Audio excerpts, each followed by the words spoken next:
বর্ণলিপি দত্ত ভট্টাচার্য।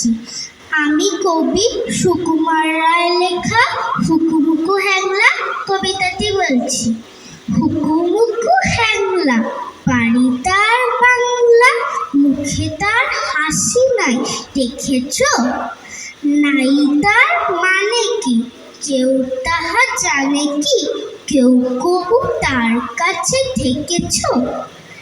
শ্যামা দাস মামা তার, আফিনের থানাদার, আর তার কেহ নাই এছাড়া।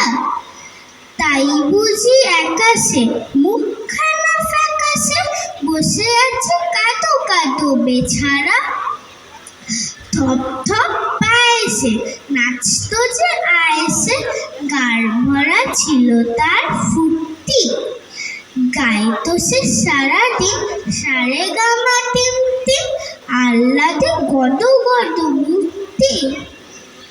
এই তো সে দুপুরে বসে ওই উপরে খাচ্ছিল গাছপালা চটকে। এর মাঝে হলো কি মামা তার বলো কি, অথবা কি ঠ্যাং গেল মোটকে। হুকুমুকু হেঁকে কয়, আরে দূর তা তো না, দেখছো না কিরকম চিন্তা। মাছিমারা ফোন দিয়ে যত ভাবে মন দিয়ে, ভেবে ভেবে কেটে যায় দিনটা।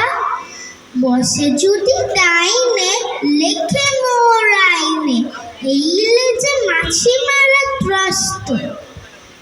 বামে যদি বসে দাও নই আমি পিছ পাও, এই লেজে আছে তার অস্ত্র। যদি দেখি কোনো বাজি বসে ঠিক মাঝামাঝি, কি যে করি ভেবে নাহি পাইরে।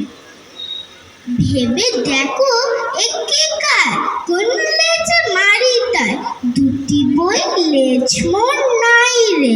ধন্যবাদ।